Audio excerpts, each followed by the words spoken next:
स्वागत है आप सभी का हमारे अपने YouTube चैनल सीरीज एकेडमी में। आज हम लोग क्लास 8 का ज्योग्राफी चैप्टर 1 का कुछ 100 ऑब्जेक्टिव क्वेश्चन देखेंगे। जैसा कि हम लोगों ने क्लास में सारा चैप्टर कंप्लीट करके रखा हुआ है, तो अभी हम लोग चैप्टर वाइज हम लोग क्या करेंगे, टेस्ट का जो भी क्वेश्चन है सबको एक बार रिविजन करते हैं ताकि हमारा एग्ज़ाम में अच्छा नंबर आए। तो चलिए सबसे पहला प्रश्न पे आते हैं हम लोग।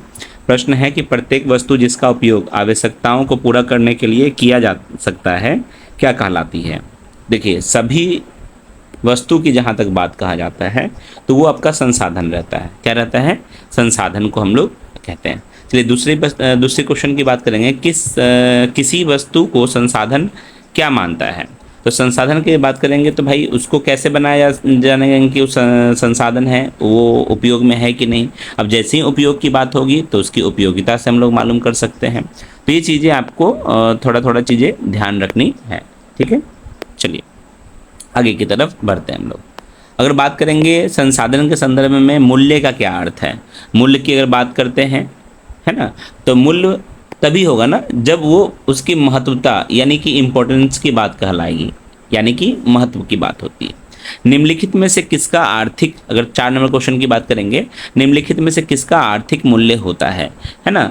तो अगर आर्थिक मूल्य की अगर बात करते हैं हम लोग तो वो होता है आपका एक है सुंदर दृश्य है, अच्छी जलवायु है, मित्र का है। तो इसमें सबसे इम्पोर्टेंट जो हो जाता है आपका वो एक धातुओं का रहता है। निम्नलिखित में से किसका केवल सौंदर्य मूल्य होता है, सौंदर्य मूल्य और आर्थिक मूल्य नहीं होता। ये एकदम सामने चीज़ें दिखाया जा रहा है। तो आप देख पा रहे होंगे क्वेश्चन 5 में, जाहिर सी बात है लोएस्ट का कुछ ना कुछ मूल्य होगा, आर्थिक मूल्य होगा, कोयला का भी होगा, पेट्रोलियम का भी होगा। किसका नहीं होगा तो वह है एक सुंदर दृश्य का, है ना, खूबसूरत दृश्य का ये क्या रहता है, कोई मूल्य नहीं रहता है। अगर बात करेंगे किसी विचार अथवा आविष्कार का पर एकमात्र अधिकार क्या कहलाता है। अब देखिए क्या कहता है ये क्वेश्चन में कि आविष्कार किया है और एकमात्र अधिकार की बात करता है। किसकी बात करता है? एकमात्र अधिकार की बात करता है। तो इसमें ना तो तकनीक होगा, ना ही संसाधन होगा, ना ही मूल्य होगा। तो बच क्या जाएगा? पेटेंट। इसमें पेटेंट, कॉपीराइट, ये सारी चीज़ें इसके अंतर्गत रहता है। अगर 7 नंबर क्वेश्चन की बात करेंगे, पदार्थों को संसाधन में परिवर्तित करने वाले 2 महत्वपूर्ण कारक कौन से हैं। अब देखिए यहाँ 2 इंपॉर्टेंस बात कह रहा है। 2 महत्वपूर्ण कारक, पदार्थों को संसाधन में परिवर्तन, संसाधन में प्रयोग करने की बात कह रहा है। तो जब भी इस तरह का बात रहेगा तो आपका समय और प्रौद्योगिकी जो आता है ये चीज़ें इसके अंतर्गत आएगी। क्लियर है ना। चलिए आगे की तरफ बढ़ते हैं। जैसा कि अभी हम लोग देख पाए, ये 8 क्वेश्चन हम लोगों का भी सॉल्व हो गया जो एग्जाम पर्पज़ के लिए है। अगर इसी तरह का वीडियो आप चाहते हैं तो इस वीडियो को अंत तक बने रहें ताकि आपका ज्योग्राफी क्लास 8 का बहुत अच्छे से क्लियर हो सके। ठीक है, चलिए आगे की तरफ बढ़ते हैं। कहता है नवीनतम ज्ञान और कौशल का अनुप्रयोग क्या कहलाता है। अब देखिए नवीनतम ज्ञान कहने का मतलब अभी जो लेटेस्ट नॉलेज होगा या टेक्नोलॉजी होगी उसकी बारे में बात करता है, तो उसको कहते हैं टेक्नोलॉजी ही कहेंगे। आग की खोज किस चीज़ का विकास हुआ। देखो आग की खोज से किस चीज़ का विकास हुआ, एकदम साफ साफ बातें हैं कि आग जब खोज किया गया फायर का तो उससे किस चीज़ का विकास हुआ, परिवहन का हुआ, संचार का हुआ, जल विद्युत का हुआ, ये खाना पकाने की पद्धति का हुई। तो जाहिर सी बात है खाना पकाने की पद्धति का ही हुआ। अगर पहिए का आविष्कार से अंततः किसका विकास हुआ। अब देखिए पहिया का जब विकास हुआ तो भोजन पकाने का तो बात होगा नहीं, शिक्षा का तो होगा नहीं, स्वास्थ्य का तो होगा नहीं, किसका होगा तो परिवहन के नवीनतम विधियों का जो है ये आपका आंसर सही होगा। अगर बात करेंगे संसाधनों को सामान्यतः कितने प्रकार या कितने वर्गों में बांटा गया है, अगर इस चीज़ को अगर हम लोग देखते हैं तो आपका इसके अंतर्गत अगर देखेंगे तो आपका जो होने वाला है वो 3 संसाधन रहता है। कौन से संसाधन रहते हैं? 3 संसाधन रहता है। चलिए संसाधन को हम लोग फिर आगे की तरफ देखेंगे कि 3 कौन कौन से होते हैं। अगर बात करेंगे जो संसाधन, यहाँ साफ लिखा हुआ है, जो संसाधन प्रकृति से प्राप्त होते हैं और बिना अधिक बदलाव के उपयोग किए जाते हैं क्या कहलाते हैं। अब देखिए बिना किसी बदलाव के अधिक उपयोग किए जाते हैं, ठीक है। तो इस तरह का जो आंसर होने वाला है वो आपका प्राकृतिक संसाधन होता है। कौन सा संसाधन होता है? प्राकृतिक। जल, वायु, मृदा, खनिज किस प्रकार का संसाधन है। जाहिर सी बात है भाई कि मानव निर्मित तो है नहीं, संभावित तो है नहीं, मानव तो है नहीं, ये क्या है तो प्राकृतिक संसाधन आपका रहता है। क्लियर है ना। अगर बात करेंगे हम लोग आगे की 14 नंबर क्वेश्चन की, 14 नंबर क्वेश्चन की, तो इसमें देखिए क्या कहता है कि प्राकृतिक संसाधनों को विकास और उपयोग के स्तर के आधार पर किन दो वर्गों में बांटा गया है। तो देखिए जाहिर सी बात है कि विकास और उपयोग की बात कहता है तो ये होता है आपका वास्तविक और संभाव्य, है ना। इस तरह का दो प्रकार रहता है। क्लियर है, कोई डाउट नहीं है। चलिए आगे की तरफ हम लोग बढ़ते हैं। आते हैं हम लोग क्वेश्चन नंबर 15 में। कहता है कि वे संसाधन जिनका संपूर्ण मात्रा ज्ञात होती है और जिनका वर्तमान में उपयोग किया जा रहा है क्या कहलाता है। अब देखिए वे संसाधन जिनकी संपूर्ण मात्रा ज्ञात हो, संपूर्ण कि कितनी उपलब्धियां हैं या क्या चीज़ें, तो जब संपूर्ण मात्रा जब हमको मालूम होगा तो जाहिर सी बात है क्या कहलाएगा, वास्तविक संसाधन कहलाता है। अगर बात करते हैं जर्मनी के रूर प्रदेश में पाया जाने वाला कोयला किसका उदाहरण है। अब देखिए कहता है जर्मनी के रूर प्रदेश है उसमें पाया जाने वाला जो कोयला होता है वो किसका उदाहरण है।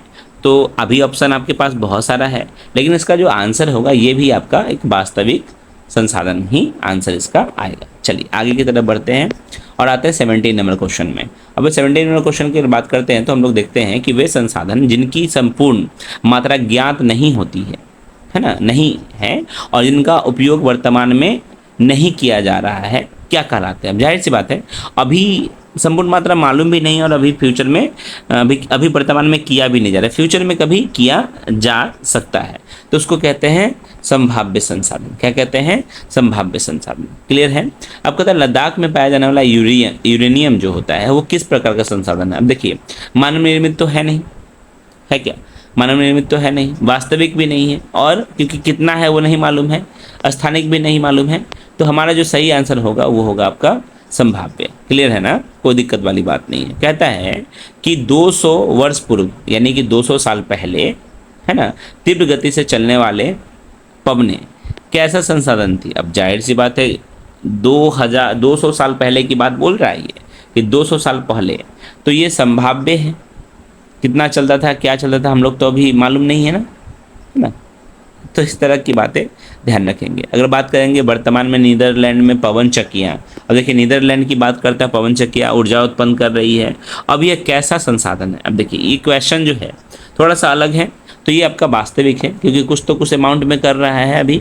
फिर उत्पत्ति के आधार पर प्राकृतिक संसाधनों को किन दो वर्गों में बांटा गया। देखिए उत्पत्ति कहने का मतलब विकास बनाया जा सकता है उसमें, तो इसका बात होता है आपका जैव और अजैव। क्या कहलाता है, जैव और अजैव। निर्जीव वस्तुओं से बने संसाधन क्या कहलाते हैं, निर्जीव वस्तुओं से बने संसाधन क्या कहलाते हैं। अब देखिए निर्जीव वस्तु है तो मानव संसाधन तो होगा नहीं, और जैव का भी बात उसके अंतर्गत होगा नहीं, तो बचता कौन है, ये आपका अजैव संसाधन। कौन सा बचता है, अजैव संसाधन। कोई दिक्कत नहीं है। फिर अगर थोड़ा सा बात करते हैं क्वेश्चन की 23 नंबर की, तो कहता है इसमें कि सजीव वस्तुओं से प्राप्त, है ना, संसाधन क्या कहलाता है। ठीक है, सजीव वस्तुओं से प्राप्त संसाधन क्या कहलाते हैं। तो कहता है अजैव संसाधन कहलाते हैं, जैव कहते हैं। देखिए सजीव से बात कह रहा है, किसकी बात कर रहा है, सजीव का। तो सजीव का बात जैसे कहेगा तो जैव संसाधन कहलाएगा। क्लियर है। मृदा, चट्टानें और खनिज कैसे संसाधन है। अरे भाई ये तो मानव निर्मित है नहीं, ये तो ऐसे ही बाइफरकेट हो जाएगा, होगा ना। मानव निर्मित तो है नहीं, तो है क्या ये, जैव भी नहीं है, ये है अजैव। कैसा है ये, अजैव है। पौधे और जंतु मतलब एनिमल्स एंड द प्लांट्स कैसे संसाधन है। तो ये मानव निर्मित तो नहीं है ना, मानव निर्मित तो नहीं है। ये आपके अजैव भी नहीं, मृत्यु तो इसमें है नहीं, किसी का मरा हुआ चीज़ें तो है नहीं, है ना, दोबारा इसको बनाया भी नहीं, अनवकीर्णीय है, इसको तो ऐसा नहीं कि नहीं बनाया जा सकता। ये तो आपके आंसर आएंगे यहाँ से जैव संसाधन है पौधे और जंतु। क्लियर है ना। चलिए आगे बढ़े। इस तरह से हम लोगों ने 25 क्वेश्चन अभी सॉल्व करा है, और 25 क्वेश्चन में आप लोगों को बहुत मज़ा आ रहा होगा। आप ऐसा भी कर सकते हैं, थोड़ा देर वेट करके इस क्वेश्चन को नोट भी करते रहेंगे ताकि आपका आगे सब कुछ बना रहे। ऐसे ही वीडियो के अंत तक बने रहने के लिए धन्यवाद, और अंत तक बने रहें ताकि आपका सब कुछ सॉल्व होता रहे। चैप्टर 1 की बात है ये, और शुरुआत ही अगर अच्छा रहेगा हमारा तो अंत भी हमारा बहुत अच्छा होगा। चलिए 26 नंबर क्वेश्चन की बात करते हैं। तो ये जो आपका है कहता है निम्नलिखित में से कौन सा एक अजैव संसाधन है। तो लो एस्क जो होता है आपका अजैव संसाधन कहलाता है। ठीक है। फिर बात करते हैं हम लोग अगर निम्नलिखित में से कौन सा एक जैव संसाधन है। तो जैव संसाधन आपका जो है कृषि फसलें हैं। क्या सभी प्राकृतिक संसाधन जैव होते हैं, पूछ रहा है आपसे कि क्या सभी, है ना, होते हैं क्या। तो ये जो आपका आंसर होने वाला है वो आपका होगा केवल पानी होगा, या केवल कह नहीं सकते हैं, या हाँ नहीं। तो क्या सभी प्राकृतिक संसाधन जैव होते हैं? नहीं, बिल्कुल नहीं, ऐसा बात नहीं रहता है। फिर बात करते हैं हम लोग मानव किस प्रकार के संसाधन में आते हैं, तो भाई जैव संसाधन में आते हैं। सोने अगर चांदी की बात करते हैं, सोने और चांदी के आभूषण किस प्रकार के स्रोत हैं? स्रोत पूछ रहा है आपसे, ये नहीं पूछ रहा है किस प्रकार के संसाधन है ना, स्रोत पूछ रहा है। तो ये आपके अजैव है, चूंकि इसमें जीवित नहीं है कोई भी चीज़ें, लिविंग थिंग्स की बात नहीं कही जा रही है। भंडारण के आधार पे अब क्वेश्चन है आपका, भंडारण के आधार पे, है ना, भंडारण के आधार पे संसाधनों को किन दो वर्गों में बांटा? अब देखिए भंडारण है, यानी भंडारण करने का मतलब रख रखाव के अनुसार आपसे ये क्वेश्चन पूछा जा रहा है। तो ये होते हैं आपके रिन्यूएबल और नॉन रिन्यूएबल एनर्जी, जिसको संसाधन जिसको कहेंगे नवकरणीय और अनवकरणीय। क्लियर है ना? चलिए थोड़ा सा आगे बढ़ते हैं हम लोग और चीज़ों को थोड़ा समझने की कोशिश करते हैं। ठीक है, क्लियर है? चलिए आगे की तरफ बढ़ते हैं हम लोग और आते हैं क्वेश्चन नंबर 31 में। कहता भंडारण के आधार पर, कहता भंडारण के आधार पर अगर बात करता है तो ये आपका आंसर जो होने वाला है वो नवकरणीय, तो हम लोग ने देख रखा है, इसका आंसर ये बी नंबर है। और 32 का क्वेश्चन की बात करेंगे, जो संसाधन शीघ्रता से नवीकृत यानी कि रिन्यूएबल अथवा पूरित हो जाए, पुनः पूरित हो जाए, यानी कि उन्हें क्या कहेंगे, मतलब पुनः भी पूरित हो रहा है और सारी चीज़ें बात कर रहा है, तो वैसे सिचुएशन में भाई नवकरणीय ऊर्जा कहलाएगी। सौर ऊर्जा और पवन ऊर्जा किसके उदाहरण है? अब देखिए सौर ऊर्जा और पवन ऊर्जा किसके उदाहरण है? अब देखिए सौर ऊर्जा भी है और पवन ऊर्जा भी है। जरा बताइए कमेंट्स में कि क्या है आप लोग का ये आंसर। तो ये आपका जो आंसर होने वाला है वो बी नंबर ऑप्शन होने वाला है 33 का। क्लियर है? आगे बढ़े हम लोग। अब कहता है कौन से नवकरणीय संसाधन मानवीय क्रियाकलापों से प्रभावित नहीं होते हैं? अब देखिए कौन से की बात कर रहा है, तो इसका आंसर जो सही होगा वो आपका है सी नंबर ऑप्शन, सौर और पवन ऊर्जा है। क्लियर है? तो इस तरह से हम लोगों ने अभी तक 34 क्वेश्चन को सॉल्व किया है। कोई डाउट है तो आप कमेंट लिख सकते हैं। चलिए आते हैं हम लोग 35 नंबर क्वेश्चन में और समझते हैं। कहता है कि वे संसाधन जिनका भंडारण सीमित है, देखिए यहाँ बात लिखता है साफ साफ, सीमित है, लिमिटेड जिसको कहेंगे, एक बार समाप्त होने पर उन्हें बनाने में लाखों वर्ष लगेंगे। अब जाहिर सी बात है लाखों वर्ष लगने की बात हो रही है, अभी तुरंत तो होगा नहीं, तो जाहिर सी बात है वो क्या हो जाएगा, अनवकरणीय संसाधन हो जाएंगे। कोयला किस प्रकार का संसाधन है? तो भाई कोयला जो है आपका, कोयला भी ऐसा तो नहीं कि तुरंत बन जाएगा, उसको लाखों करोड़ वर्ष लगते हैं, तो ये आपके अनवकरणीय होते हैं। पेट्रोलियम और प्राकृतिक गैस किसके उदाहरण? देखिए पेट्रोलियम भी है और प्राकृतिक यानी कि नेचुरल गैस भी है, जिसको सीएनजी के तौर पे यूज भी किया जाता है ना। तो ये आपके अनवकरणीय संसाधन है। जल एवं एक असीमित नवकरणीय संसाधन प्रतीत होता है, फिर भी इसकी कमी क्यों हो रही है? देखिए अब क्यों हो रही है, तो भाई बारिश नहीं हो रही है रेगुलर वे में, या उसका उपयोग बहुत ज़्यादा हो रहा है और पोल्यूशन ज़्यादा फैल रहा है ना। तो ये इसका सही आंसर होगा। चलिए आगे की तरफ बढ़ते हैं हम लोग। 39 नंबर क्वेश्चन में आते हैं और क्वेश्चन है आपका अनवकरणीय संसाधनों को बचाने में मानव जीवन की अवधि की तुलना में कितना समय लगता है? अब देखिए अनवकरणीय की बात कहता है ना, तो बहुत अधिक समय लगेगा ना, लाखों करोड़ वर्ष लगेगा। मृदा और वन कैसे संसाधन है? अब देखिए मृदा यानी कि मिट्टी की बात कर रहा है ना, किसकी बात हो रही है? मिट्टी की और वन की, तो ये दोनों आपका नवकरणीय है। अगर बात करेंगे वितरण के आधार पर संसाधनों को किन भागों में बांटा गया है? अब देखिए वितरण के आधार की बात कर रहा है, वितरण के आधार की बात कहेंगे तो ये आपका सर्वव्यापक है ना, और स्थानिक, ठीक है, ये सारी चीजें रहेगी। जो संसाधन सभी जगह पाया जाता है, देखिए है ना, सभी जगह पाया जाता है, तो स्थानिक तो नहीं कहलाएगा, स्थानिक कहलाएगा क्या? नहीं, वो होगा सर्वव्यापक यानी कि ओमनी प्रेजेंट। क्या हो जाएगा? Omni present. ओमनी प्रेजेंट का मतलब ही होता है सभी जगह। ओमनी प्रेजेंट का मतलब क्या होता है? सभी जगह, सर्वव्यापक, है ना। अब अगर बात करेंगे हम जो वायु सांस लेते हैं वो कैसा संसाधन है? अब देखिए हमारे सांस पे भी क्वेश्चन आ गई है, मतलब ब्रीदिंग जो हम लोग करते हैं बेसिकली उस पे क्वेश्चन है ये। तो ये जो आपका क्वेश्चन है उसका है सर्वव्यापक। क्या आंसर है? सर्वव्यापक। क्लियर है ना, कोई दिक्कत वाली बात नहीं है। अगर आप हम लोग आते हैं 44 नंबर क्वेश्चन पे, जो संसाधन कुछ निश्चित स्थान पर ही पाए जाते हैं, जो संसाधन कुछ निश्चित निश्चित स्थान पर ही पाए जाते हैं उन्हें क्या कहते हैं? अब देखिए, निश्चित स्थान पे पाए जाते हैं तो जाहिर सी बात है कि ये स्थानीय होंगे, स्थानिक होंगे, है ना। किसी खास जगह पे पाया जाएगा, दूसरी जगह नहीं रहेगा। तांबा यानी कि कॉपर कैसा संसाधन है? अब देखिए, क्वेश्चन बहुत अच्छा है कि कॉपर जो है कैसा है, तो भाई स्थानिक है, कहीं एक जगह मिलता है, वहीं से सारी जगह दिया जाता है। लोहेस्क के खाने यानी कि लोहा का जो खाने हैं जहाँ से वो निकाला जाता है, वो किसका उदाहरण है? तो लोहेस्क जो है आपका, वो भी स्थानिक संसाधन है। ठीक है। अगर प्राकृतिक संसाधनों का वितरण किन भौतिक कारणों पर निर्भर करता है? देखिए, भूभाग पे, जलवायु पे, ऊंचाई पे, उपयुक्त सभी पे। तो ये जब ऑप्शन रहेगा इस तरह का, भूभाग भी रहेगा, जलवायु भी रहेगा, ऊंचाई, तो ये सब पे होता है बेसिकली। इसका आंसर सभी होंगे। चलिए आगे की तरफ बढ़ते हैं हम लोग, आते हैं हम लोग क्वेश्चन नंबर 48 पे। कहता है पृथ्वी पर जितने भी संसाधन हैं, जितने भी संसाधन हैं, ठीक है, उसका वितरण जो है असमान क्यों होता है? असमान कहने का मतलब एक जैसा क्यों नहीं रहता है? तो क्योंकि भौतिक कारण है सबसे पहला, भूभाग, जलवायु आदि। क्योंकि सारी जगह पे एक जैसा समान भूभाग तो है नहीं, इसलिए इसमें क्या होता है, संसाधनों का वितरण रहता है और सारी चीज़ें अलग अलग चीज़ें होती हैं। अगर बात करेंगे हम लोग 49 क्वेश्चन की, तो 49 क्वेश्चन जो है आपका, वो है सूर्य का प्रकाश वितरण के आधार पर कैसा है? तो भाई सूर्य का प्रकाश तो किसी एक जगह रहता नहीं, सर्वव्यापक है वो, है ना। क्या है वो? सर्वव्यापक है।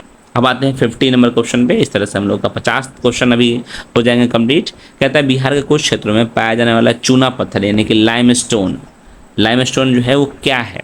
तो भाई बिहार का है, लिमिटेड है, कहीं कहीं पे पाया जाता है, तो स्थानिक कहलाएगा, जाहिर सी बात है। चलिए आगे की तरफ हम लोग बढ़ते हैं और आते हैं 51 नंबर क्वेश्चन में।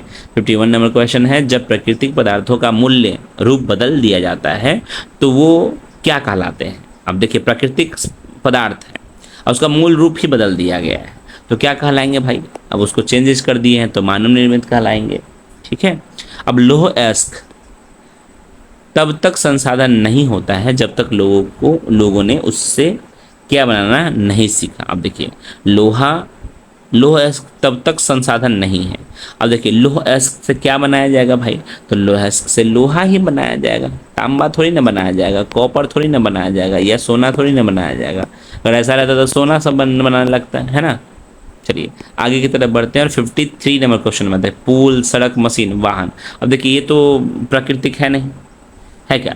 ये प्राकृतिक है नहीं, और प्राकृतिक नहीं है तो चूंकि मानव संसाधन भी नहीं है, लेकिन संसाधन तो है, लेकिन कैसा? मानव के द्वारा बनाया गया। तो इसका सही आंसर हो जाएगा मानव निर्मित संसाधन है। प्रौद्योगिकी क्या है? टेक्नोलॉजी किस प्रकार का संसाधन है? देखिए, टेक्नोलॉजी की बात कर रहा है, तो टेक्नोलॉजी की जब भी बात हो गई तो ये आपका मानव निर्मित है। कारखाने और इमारतें कौन बनाता है? तो भाई जानवर तो नहीं बनाता है, प्राकृतिक बनाती है क्या?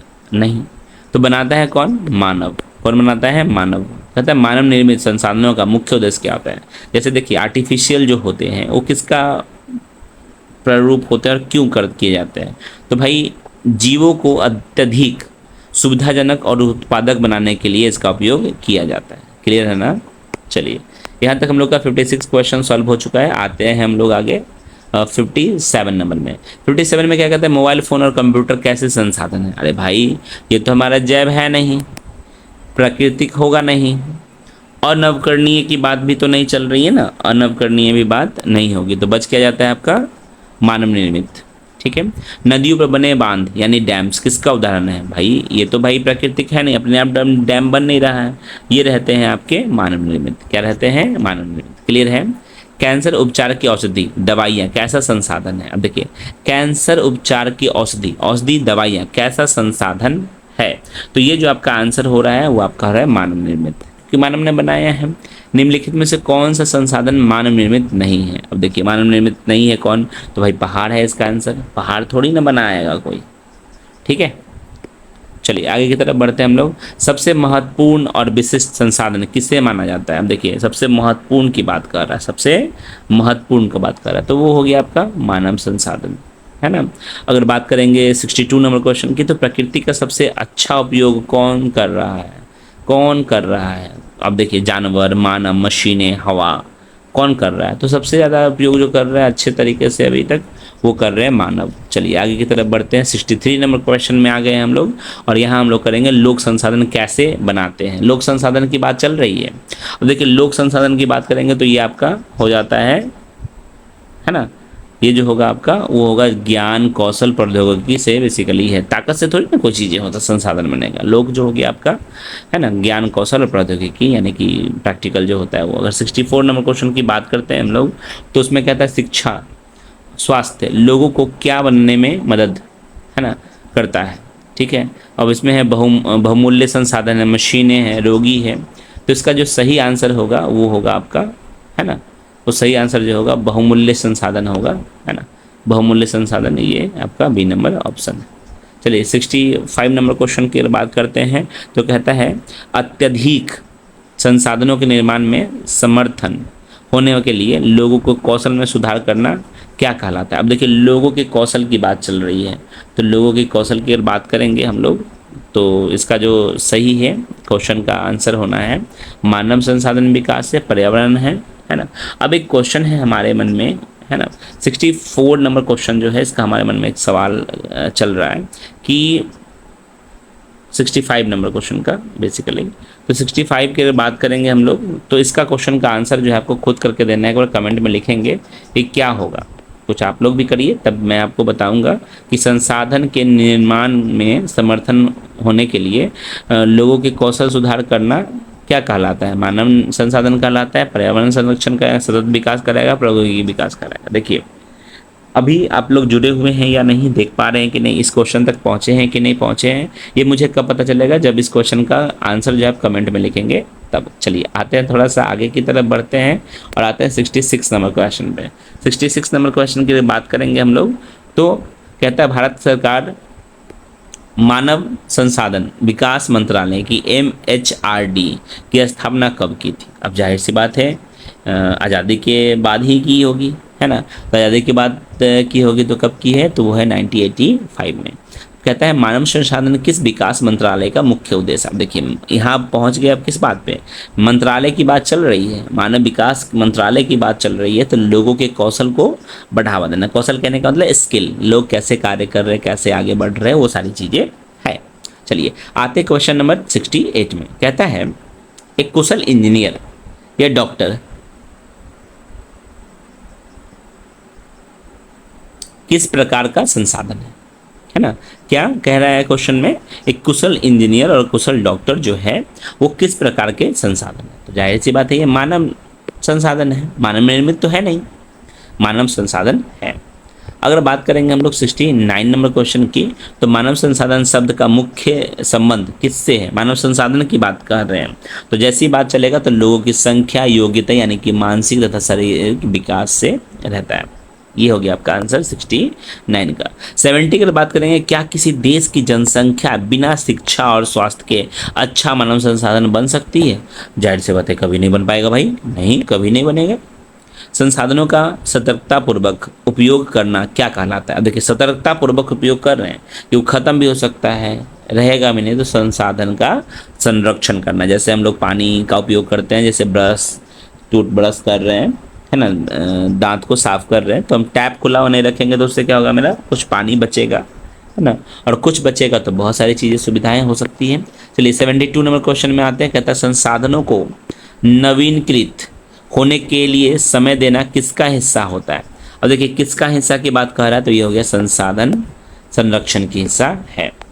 बात करते हैं 73 नंबर क्वेश्चन की, और इसमें अगर हम लोग देखते हैं तो कहता है क्वेश्चन क्या कि यदि हम नवकरणीय संसाधनों के प्रति है ना सतर्क नहीं रहेंगे तो क्या होगा। अरे भाई सतर्क नहीं रहेंगे तो ये दुर्लभ हो जाएंगे, मतलब दुर्लभ कहने का मतलब ये मिलेगा नहीं, जल्दी रहेगा नहीं, ख़त्म भी हो जाएगा। अगर बात करेंगे हम लोग 74 नंबर क्वेश्चन की बात करते हैं तो कहता है अनवकरणीय संसाधन का अंधाधुंध उपयोग करने से क्या परिणाम होंगे। वे जल्दी समाप्त हो जाएंगे, जाहिर सी बात है ना। जैसे समोसे 5 रखे हुए हैं, जल्दी जल्दी खाएंगे तो ख़त्म हो जाएंगे। वैसे ही है कोयला है किसी खदान से निकल रहा है तो निकल रहा है, निकलते निकलते एक समय क्या होगा, खत्म हो जाएगा, रहेगा नहीं। अब जल की बात, जैसे मैंने टूथपेस्ट की बात कही ब्रश करने के समय, तो वो क्वेश्चन यहाँ आ गया 75 में। जल को व्यर्थ न बहने देना किस प्रकार का संसाधन है। अब देखिए संसाधन की बात करता है, किस प्रकार का कार्य है, संसाधन नहीं है। समय की बर्बादी, ऊर्जा संरक्षण, जल प्रसंग, ये सब तो होगा नहीं, तो बच क्या जाता है, जल संरक्षण। ठीक है, क्लियर है। चलिए आगे की तरफ बढ़ते हैं हम लोग, 76 नंबर क्वेश्चन में आते हैं और चीज़ों को समझते हैं प्रैक्टिकली।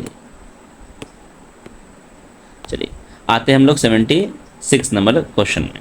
अगर 76 नंबर क्वेश्चन का देखते हैं थोड़ा सा हम लोग, इसके अंदर जो बातें लिखती हैं क्वेश्चन में, क्या लिखा हुआ है कि संसाधनों के संरक्षण में प्रत्येक व्यक्ति कैसे योगदान दे सकते हैं। अब देखिए 76 क्वेश्चन नंबर है, कहता है कि उपयोग कम करके, वस्तुओं का पुनः उपयोग करना, रीयूज करना, है ना, रिसाइकलेबल करके, तो ये सारी चीज़ें क्या हो रही है, फुलफिल हो रही है, यानी कि उपयुक्त सभी।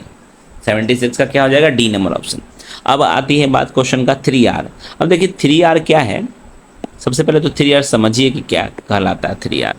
तो 3R की अगर बात करते हैं हम लोग, तो 3R जो है आपका 3R यानी कि रिड्यूस, रीयूज, रिसाइकल, है ना, किस सिद्धांत से संबंधित है ये, तो हमारा संरक्षण सिद्धांत से रहेगा, संसाधन को कैसे बचाया जाए उसके लिए इसका उपयोग करते हैं। 3R पिलर हो गया, रिड्यूस, रीयूज एंड रिसाइकल, याद रखेंगे, रिड्यूस, है ना, रीयूज, रिसाइकल। चलिए आगे की तरफ बढ़ते हैं, कहता है क्या, पुरानी कॉपियाँ और अखबार से जो कागज़ के थैले बनाकर, किसका उदाहरण है। देखिए पुराना बैग है, कागज़ है, उसका उपयोग हम लोग करना चाहते हैं, तो कचरा नहीं फैलाना, पहला चीज़ ये तो आ जाएगा, क्योंकि पेपर है गल के ख़त्म हो जाएगा, है ना। और दूसरा है आपका वस्तु का पुनर्उपयोग या पुनर्चक्रण, तो ये आपका सही आंसर लग रहा है, समय की बर्बाद करना होगा नहीं, ये आपका बी नंबर ऑप्शन ही सही होगा। घर में अनावश्यक रूप से जल बह रहे बल्ब को बुझाना। अब देखिए जल है, जल रहे कहने का मतलब बल्ब जो इलेक्ट्रिक बल्ब जो है जल रहा है और उसको बंद कर दे रहे हैं, तो किस तरह का संसाधन है ये, तो ये जो संसाधन है आपका वो ऊर्जा का संरक्षण, यानी कि ऊर्जा को बचा रहे हैं, सेव इलेक्ट्रिसिटी, है ना। उसमें भी देखते हैं कई बार कि उस रूम में कोई नहीं है, फैन चल रहा है, इलेक्ट्रिसिटी बल्ब जल रहा है, तो उसको हम लोग बंद कर देंगे, तो उस हिसाब से कहानी खत्म हो जाएगा और इलेक्ट्रिसिटी का बचाव होगा। कहता है विद्युत इलेक्ट्रिसिटी मुख्य रूप से किससे उत्पन्न होता है, केवल हवा से, जल और कोयले से, केवल सूर्य के प्रकाश से, मिट्टी से। देखिए क्वेश्चन जो 18 है वो बहुत ही बेहतरीन है, तो किससे किया जाता है, जल और कोयले से। किससे किया जाता है, जल और कोयले से, ये ध्यान रखेंगे। आते हैं 81 नंबर क्वेश्चन में, कहता है संसाधनों का उपयोग करने की आवश्यकता और भविष्य के लिए उनके संरक्षण में संतुलन में। अब देखिए संतुलन की भी बात कर रही, किसकी बात कर रही, संतुलन की। संतुलन की जैसी बात करेगा तो सतत पोषणीय विकास की बात आएगी। चलिए आगे की तरफ बढ़ते हैं, 81 के बाद हम लोग चलते हैं 82 में। कहता है 82 में क्या, सतत पोषणीय विकास का मुख्य उद्देश्य पूछ रहा है कि उद्देश्य क्या है, तो उद्देश्य जो है आपका वर्तमान और भावी दोनों पीढ़ियों को क्या करना, जरूरतों का पूरा करना ही क्या कहलाता है, सतत पोषणीय विकास का मुख्य उद्देश्य है। 83 की बात करते हैं हम लोग क्वेश्चन में, तो कहता है पर्यावरण को कम से कम नुकसान पहुंचाना किस विकास के विशेषता। देखिए कम से कम की बात कह रहा है, तो कम से कम बात होगा, सतत पोषणीय विकास की बात चलेगी। आगे की तरफ बढ़ा जाए, चलिए आगे की तरफ बढ़ते हैं हम लोग, आते हैं हम लोग क्वेश्चन नंबर 84 में। देखिए देखते ही देखते हम लोग 84 नंबर क्वेश्चन में पहुंच चुके हैं। 84 नंबर क्वेश्चन को भी तुरंत सॉल्व करेंगे हम लोग। चलिए देखते, कहता है कि निम्नलिखित में से कौन सा सतत पोषणीय विकास का सिद्धांत नहीं है, पूछ रहा है। ये नहीं कह रहा है कि है, नहीं है पूछना है, नहीं है पूछना तो बहुत आसान है। पृथ्वी में शक्ति विविधता तो ये होगा ही होगा, तो क्या नहीं होगा, तो प्राकृतिक संसाधनों का अधिकतम, हाँ जाहिर सी बात है दोहराना, ये क्या नहीं कहलाएगा, सतत पोषणीय विकास नहीं कहलाता है। ठीक है, चलिए आगे की तरफ बढ़ते हैं और आते हैं क्वेश्चन नंबर 85 में। भविष्य की पीढ़ियों के अधिकारों को से समझौता किए बिना विकास करना क्या कहलाता है। देखिए भविष्य में जो लोग आएंगे वो चीज़ों को देखेंगे, तो इसका बात करते हैं सतत विकास, क्या कहलाएगा, सतत विकास। पृथ्वी की बात करते हैं तो कहता है पृथ्वी की विविधता को संरक्षित करना क्या कहलाता है। अब देखिए विविधता और संरक्षित करना की बात चल रही है, जैसे संरक्षण की बात चलेगी तो इसका आंसर जो होने वाला है वो होगा सतत विकास के लिए, है ना, ये ध्यान रखना है। 87 नंबर क्वेश्चन और 87 में आता है, कहता है पर्यावरण के प्रति व्यक्तिगत प्रभाव, व्यवहार और अभ्यास परिवर्तन लाना किसका हिस्सा है, तो सतत पोषणीय का हिस्सा है भाई। चलिए आगे बात करते हैं, कहता है पृथ्वी, हमारी पृथ्वी पर इस प्रकार निवास करने वाले लोगों का भविष्य पेड़ पौधों और परितंत्र की सुरक्षा से जुड़ा है। यह कथन क्या सुनिश्चित करता है? देखिए ये क्वेश्चन बहुत ही हाइपोथेटिकल क्वेश्चन जैसा है।